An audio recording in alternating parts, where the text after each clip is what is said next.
বিধানসভায় নওশাদ সিদ্দিকী মমতা বন্দ্যোপাধ্যায়ের পা ধরে বসেছিল, আমাকে টিকিট দাও, মমতা ব্যানার্জি দেয়নি। 2026-এ ভাঙড়ে তৃণমূল কংগ্রেসের প্রার্থী যদি তৃণমূলের টিকিটে একটা কলাগাছ হয়, সেই কলাগাছও বিধানসভায় যাবে, আর ও আর ওর দাদা গোহারা হারবে। নওশাদ ভুলে যাচ্ছে ওর হোয়াটসঅ্যাপ চ্যাট, তার স্ক্রিন রেকর্ডিং কৈলাস বিজয়বর্গীয়র সাথে, সেটা আমাদের কাছে আছে। আর কিছু কিছু মহিলারও ওর সাথে অনেক হোয়াটসঅ্যাপ চ্যাট আমাদের কাছে আছে। আমরা ব্যক্তিগত আক্রমণ করতে চাই না, তাই নওশাদকে বলবো রাজনীতিটা সৌজন্যের সাথে করো। বেশি বাড়াবাড়ি করলে এইসব হোয়াটসঅ্যাপ চ্যাট, ভিডিও কলে ছবি টবি সামনে আসলে তখন তো যাদের তোমরা ধর্মের নামে বোকা বানাও তারাই তো পিটবে। ড্যামেজ কন্ট্রোল করতে হবে। তো ওদেরকে তো কাজে রেখেছে, মাইনে দিয়ে রেখেছে কেন? ওদেরকে মাইনে মিনস ওদেরকে কেন পুষছে? ওদেরকে পোষে কেন পুষছে?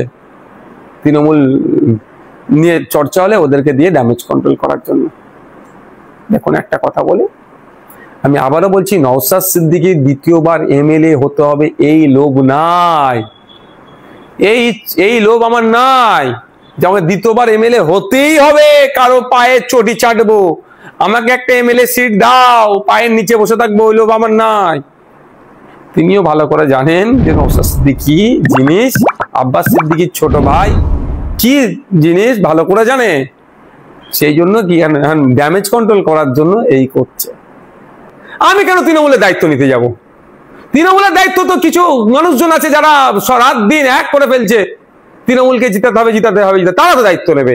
আর আমি বলছি জোর গলায়, বাংলার মানুষ যদি এই সংযুক্ত মোর্চা আমাদেরকে যদি জিতিয়ে নিয়ে আসে, সাম্প্রদায়িক হিংসা পশ্চিমবাংলা থেকে বন্ধ হয়ে যাবে, চাকরি চুরি পশ্চিমবাংলা থেকে বন্ধ হয়ে যাবে, বালি চুরি পাথর চুরি পশ্চিমবাংলা থেকে বন্ধ হয়ে যাবে, অন্যায় অনৈতিক কাজ বাংলাদেশ পশ্চিমবাংলা থেকে বন্ধ হয়ে যাবে। তার পরিবর্তে স্কুলে শিক্ষক দেওয়া হবে, হসপিটালে ঔষধ দেওয়া হবে, ডক্টর দেওয়া হবে, পাবলিক ট্রান্সপোর্ট বাড়িয়ে দেওয়া হবে, সরকারি বাস বাড়িয়ে দেওয়া হবে, এই তোলাবাজিটা টোটালটা বন্ধ করে দেওয়া হবে। এটা আমি দায়িত্ব নিয়ে বলতে।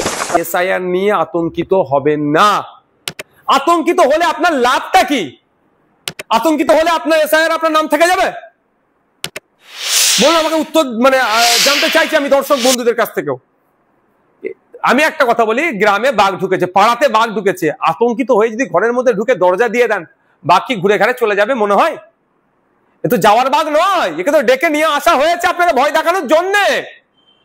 এই এসআইআরটাকে নিয়ে তো বিজেপি আপনাকে ভয় দেখাবে, তৃণমূল এই ভয়ের ফায়দাটা নেবার জন্যই তো করেছে। তাহলে আপনাকে আমাকে কি করতে হবে? প্ল্যান করতে হবে, বেরিয়ে বাঘটাকে খাঁচার মধ্যে ভরতে হবে, অর্থাৎ সাহস ধরতে হবে। কদিন আগে দেখলেন না এসআইআর এর জন্য একজন হেস্ট্রোক করে না কি করে মারা গিয়েছে? তো আতঙ্কিত হয়েছে বলে। আর আমি আতঙ্ক মুক্ত হওয়ার কথা বলছি, কাগজের লড়াই কাগজে হবে। আমি দুটো কথা বলি, একটা কথা হচ্ছে আপনি ভয় পাবেন কেন? আপনার দাদুর বাড়ি কি বাংলাদেশে? আপনার দাদুর বাড়ি কি পাকিস্তানে? আপনার দাদুর বাড়ি কি আফগানিস্তানে? আপনার দাদুর বাড়ি কি চীনে যে আপনি ভয় পাবেন?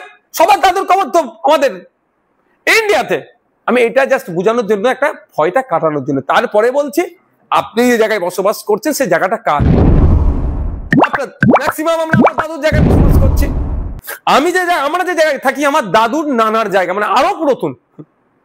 সে পেয়েছে, কোথাও আমরা খোঁজ নিয়েছি, সে পেয়েছে তার বাবার কাছ থেকে, মানে 14 গোষ্ঠীর জায়গাটা, মানে 1800 সালের আগে আমাদের দলিল আছে।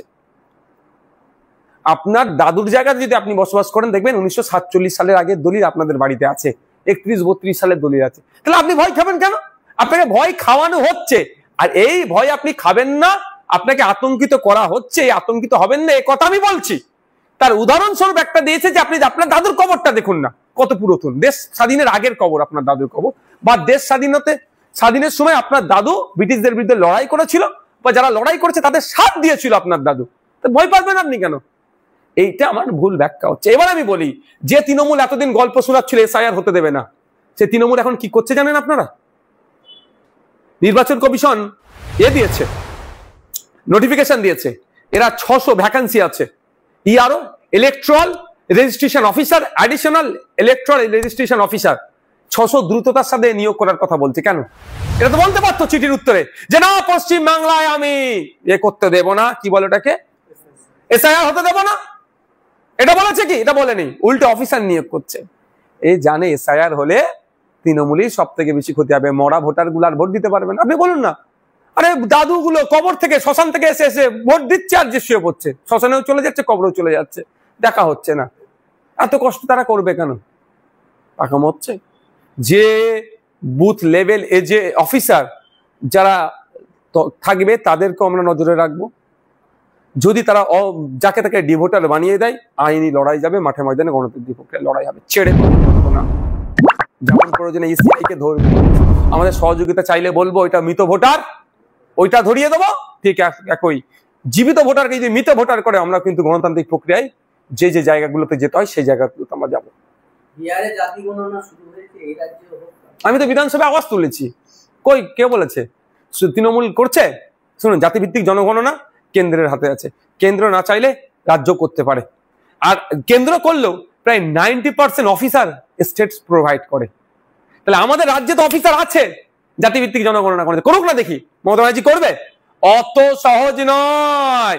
মমতা ব্যানার্জি যদি জাতিভিত্তিক জনগণনা করে ফেলে, মমতা ব্যানার্জির ভোট ব্যাংক ধ্বংস হয়ে যাবে। এই যে code and code captive vote bank শেষ হয়ে যাবে। কারণ যার যত সংখ্যা বাড়ি তার তত ভাগিদারি। ওদিকে মতুয়াও ভাই বলবে, আদিবাসী ভাই বলবে, দলিত ভাই বলবে, মুসলমান ভাই বলবে, নবশূদ্র ভাই বলবে আমরা এত শতাংশ চাকরি থেকে না তো কম। গল্প তখন হয়ে যাবে। আর তখন ওই জন্য এরাও করবে না। বিজেপি যে পথে চলছে, তৃণমূল সেই পথে চলছে।